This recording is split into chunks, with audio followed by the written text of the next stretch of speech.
On today's World Insight, the humanitarian situation on the ground amid the Russia-Ukraine conflict, enough aid reaching refugees, the view at the front line from the International Committee of the Red Cross president. The attacks on infrastructure, the dysfunctioning infrastructure is so massive that we can't really deliver humanitarian services at the present moment in Mariupol.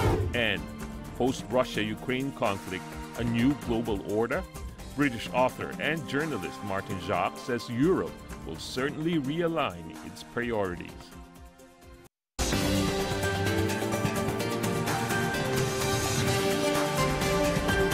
Here's our host, Tian Wei. Hello and welcome to World Insight. I'm Tian Wei. As fighting in Ukraine worsens, so does the dire humanitarian situation on the ground. According to the UN Refugee Agency, more than 3 million people had to flee Ukraine over the past 3 weeks. Around 13 million people more have been affected in war-torn areas within Ukraine and are badly in need of aid. Meanwhile, infectious diseases are likely to spread as the military conflict displaces people and disrupts health services. For instance, COVID infections remain high in the country, and only about 36% of Ukrainians are fully vaccinated against COVID. With the country's health services already stretched extremely thin, getting treatment will be increasingly difficult. For more on what's really happening on the ground, I talked to Peter Maurer, the president of the International Committee of the Red Cross, who arrived in Kiev on March the 16th on a planned 5-day visit to call for greater humanitarian access and better protection of civilians. Mr. President, good to see you again. Nice to be with you today. Thank you. You just came back from a 5-day trip to Ukraine. What did you see there? Well, I saw increasingly as I was approaching Kyiv, the witnesses of a war which has a deep impact on the civilian population. You see all those leaving the countries, you see witnesses and testimony of those displaced in the country. You see a lot of roadblocks and increasingly also weaponry put in place to shield off any further advancement of troops. You see, and I have seen quite a sort of a spooky capital in a lockdown on Wednesday, where there is no people on the street and very few or no restaurants open and only the most important shops open.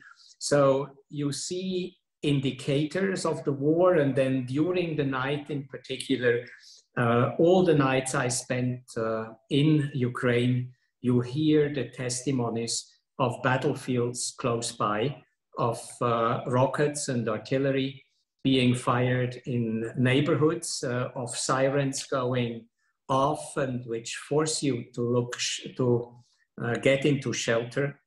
So it's a very strange atmosphere where on the one side life and basic infrastructure may continue in many places, including in the capital, and on the other hand you see a lot of indicators of a war in the country closer as you approach the capital.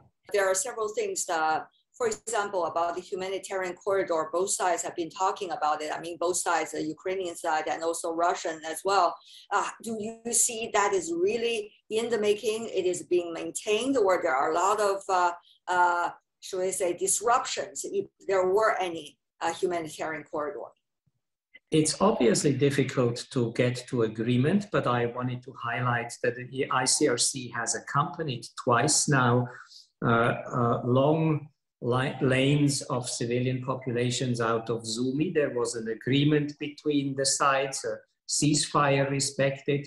We see smaller ceasefires in smaller cities in the east, which hold and which lead to evacuation of people and also to access for humanitarians.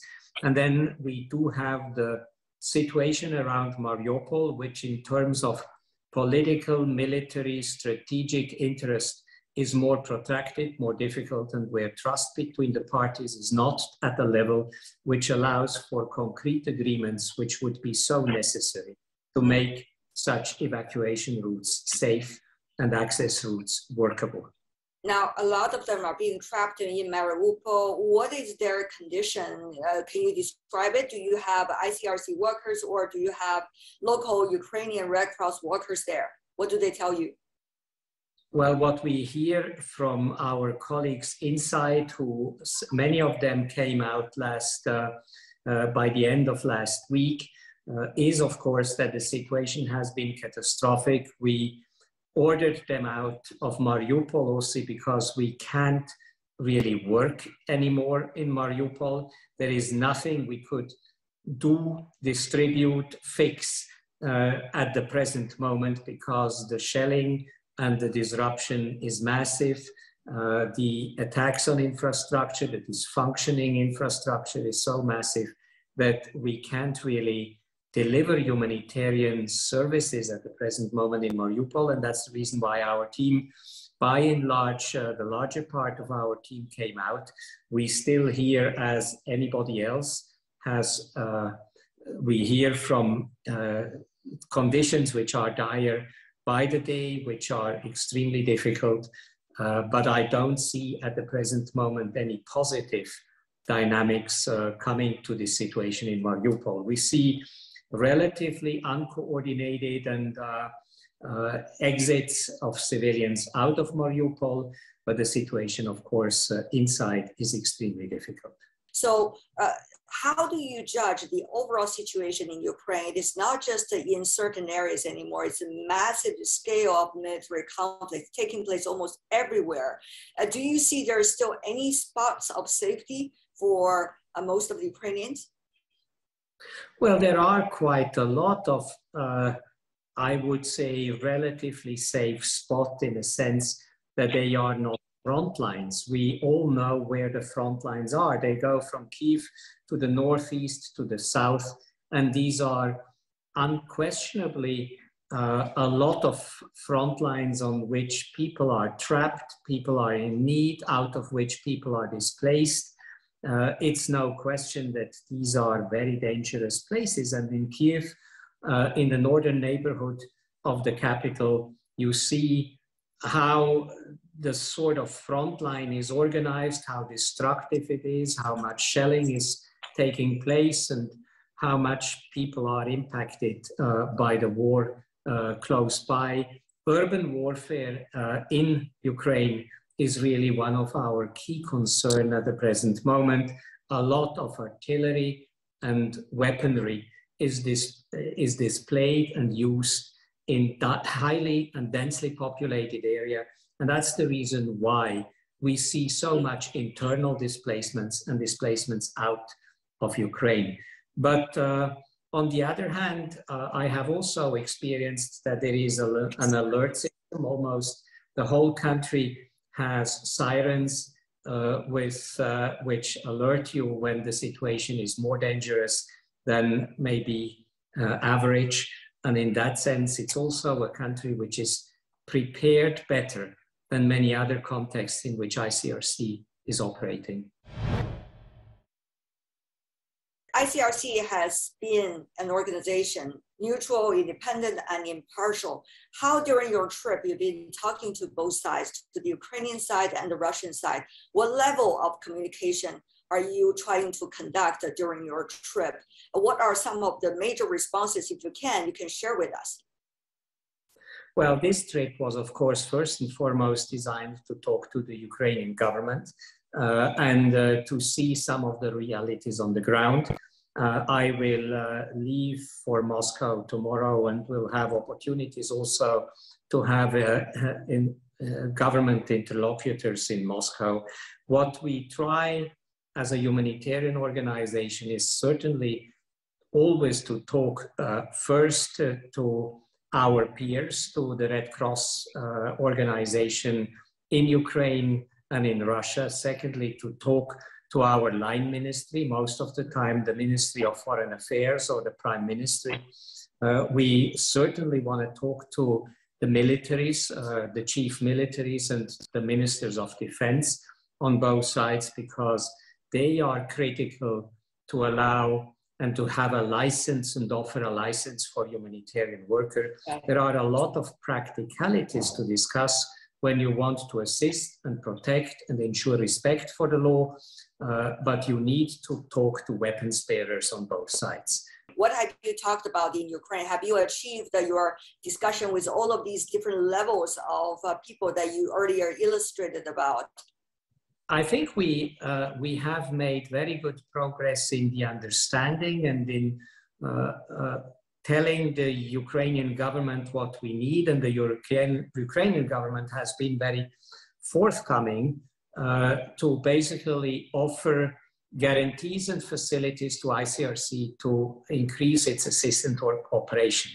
Secondly, we have had good and progressing discussions on the critical issues very specific to ICRC's mandate, to the prisoners of war, to those deceased, to the missing people, to family reunifications, to the use of weapons, to the conduct of hostilities. These are issues which intrinsically belong to our role as a guardian for international humanitarian law according to the Geneva Conventions, and this has been a very fruitful, concrete and practical discussions that we could have with the Prime Minister, with the Deputy Prime Minister, with the Minister of Defense in particular. Are we going to see dispatches of returning of prisoners of wars, better treatment of prisoners of wars, for example, the Russians in Ukraine? Well, we will certainly hope to get notified of all the prisoners, to be able to visit them, to check on their health and treatment. And if the parties subsequently will find agreements to exchange of prisoners, ICRC is certainly ready and able to facilitate and to organize such exchanges, which are agreed upon by the parties. Now, you have been working with the Ukraine Red Cross for decades. It's a kind of partnership. Tell me more about how, under what kind of circumstances are they operating? What are their main goals right now, both in cooperating with you and also with other Red Cross societies across the world? Well, the Ukrainian Red Cross is, of course, a national relief organization, which first and foremost at the present moment and in this present crisis is focusing to assist those most in need. And those most in need are those displaced in the country, either internally or towards the border. So it's really basic humanitarian services, medicine, water, sanitation services, looking to ensure that everybody can shelter where they are, that they have, because they have been disrupted, that they have and are able to continue their lives in safety. So we support them in their first aid and first response effort, which is really going through the water, sanitation, health, and basic assistance themes. But then, of course, this is an organization with a couple of thousand volunteers who are also important and great partners of ours to access besieged areas, to help with evacuations from besieged areas. And in that sense, we work very closely together so that the negotiation efforts of ICRC and the very practical delivery efforts of the Ukrainian Red Cross are in sync. And as I have mentioned before, if you look at the Zumi and the fact that we brought in, together with the Ukrainian Red Cross, we brought out people, we brought in aid, and we brought people out, is a good indicator of a key role of this national society organization. Mr. President, you've been talking about over the past few days about scaling, speeding up, and also adapting.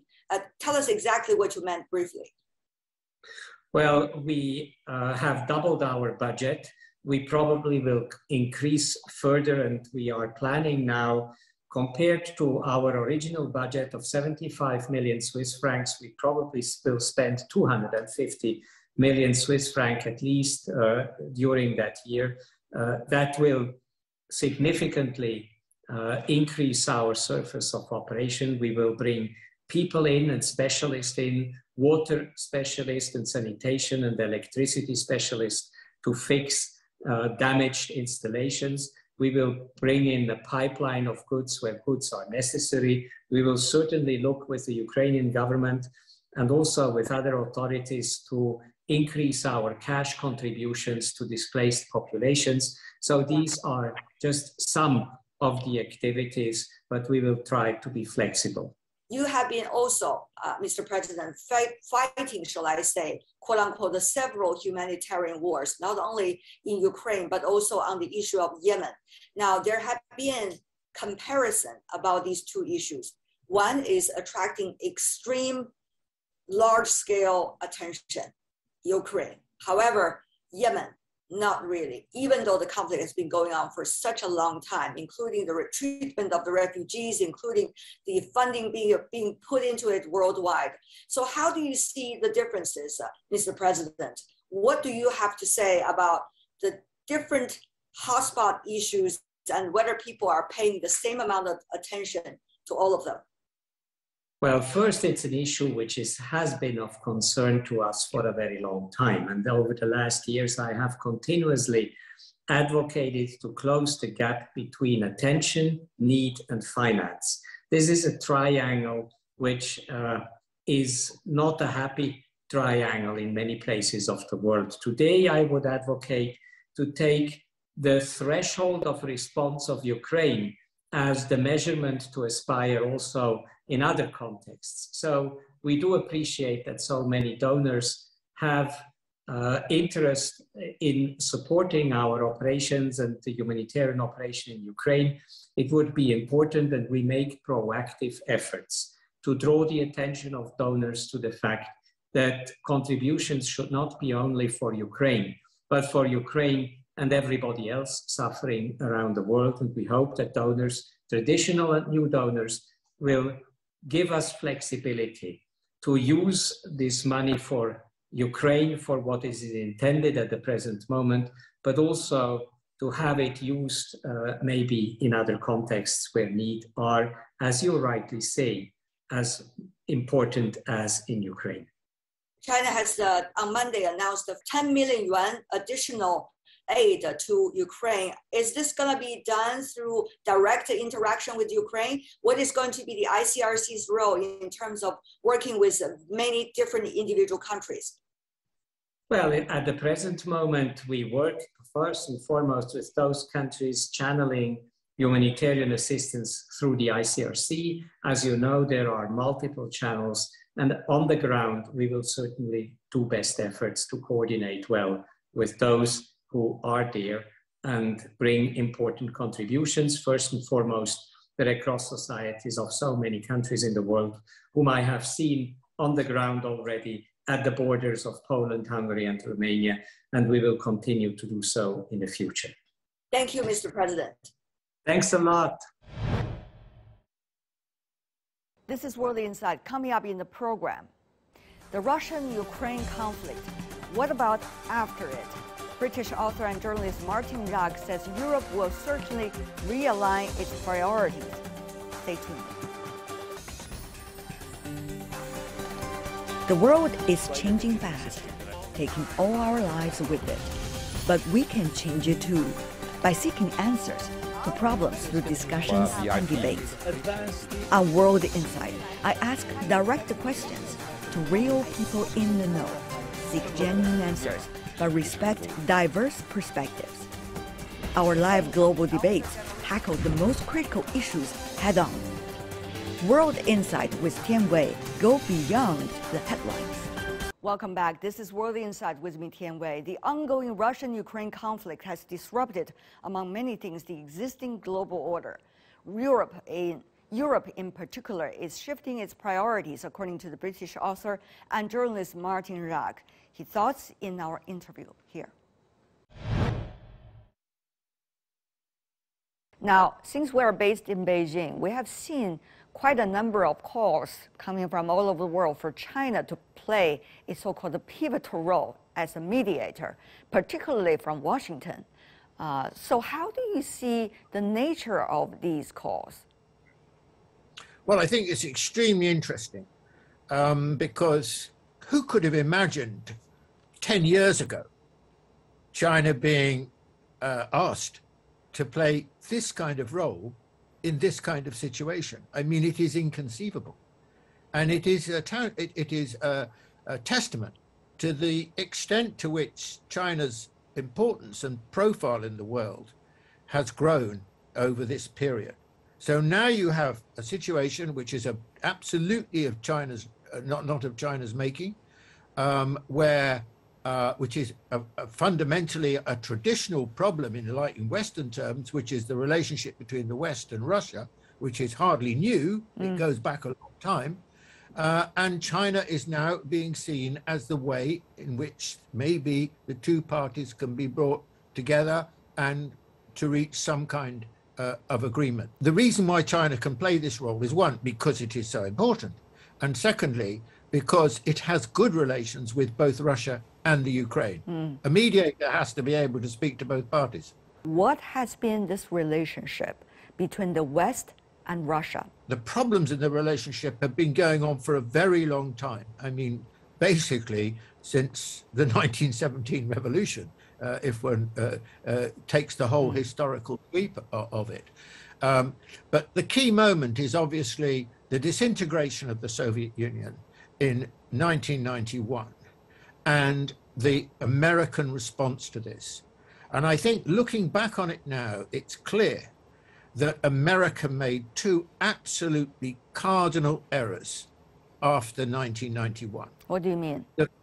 Well, the first of all, America believed that it was now the sole superpower. This was the unipolar moment. It was capable of doing anything. And hence the Iraq War, the occupation of Afghanistan, and so on. And we all know that that was a huge mistake. So American hubris after 1991 led to two fundamental errors. That was one. And the second one was how it treated Russia. Because it basically treated Russia as a defeated nation. I mean, it could have had a different kind of relationship with Russia, but it opted not to do that. What do you mean? So, like maybe that the U.S. had with the European countries after World War II, that the U.S. could treat Russia then that way? Well, it could. I mean, so Europe is also obviously very important in relationship to this. But to try and find ways of establishing ties and contacts and trade and an atmosphere around the relationship, which was positive. And to do that, they would, the West needed to take into account Russian interests and Russian security. And basically, they didn't do that. They treated it as a defeated nation. And the result is what's happened now, which is suddenly, you know, Russia's done something which in effect tears up the relationship since 1991. It is very much debated. It was very much debated also in the West, if I remember right, Mr. Jacques, about you know, the relationship with Russia. At that time, there were different groups arguing for different things. For example, Henry Kissinger and some of the others of the, you know, the earlier generation strategists talking about should treat Russia more with respect, otherwise there could be consequences. And at that time, we remember the Clinton administration did try to guarantee those earlier generation strategies, saying, well, maybe you don't have to worry about that, but things are going very differently now if you look back in retrospect. Yeah, I mean, we can see now that what happened was that Russia was still basically regarded as the other and as an antagonist and something that a country that you couldn't trust and needed to be kept at arm's bay. And I would emphasize that, in fact, the kind of coverage you get in Europe of Russia has been much more hostile than that towards China. So there's a sort of, you know, a Russophobic attitude that's been very, very true for quite a long time now. Well, actually, it's never really gone away, except for that brief period of Gorbachev and the early period after 1991. But you think about that, people would argue, see what Russia did. They had this huge military action against Ukraine. That's what Russia is, and therefore the way we treated Russia was correct. Some in the West would strongly argue that. And now this is a quote unquote, as some see, an opportunity to go against Russia 100% and squeeze their international space off totally. Now, how do you see those arguments? Well, you're correct that people say, well, look, this is what Russia's like. It's always been like this. You can never trust it. So, you know, let's increase our military expenditure. Let's all band together. Let's extend NATO, and let's keep the Russians down. I mean, that has been, I think, the predominant theme, the predominant strand since 1991. But there was, as you correctly say, an early phase which was more open-minded, but that didn't last so long.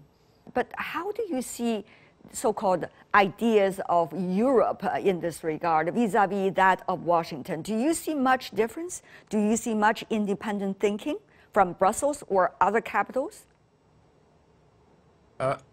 Less than there was.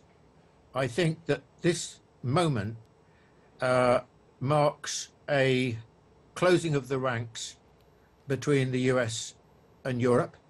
And we can see now that the effect of what Putin did in his military action against Ukraine has been to basically reunify the West.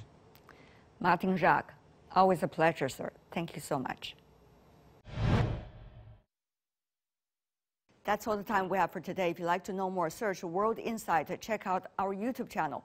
Follow us on Twitter and Facebook. I'm Tian Wei on behalf of the team. Thanks for being with us. Bye for now.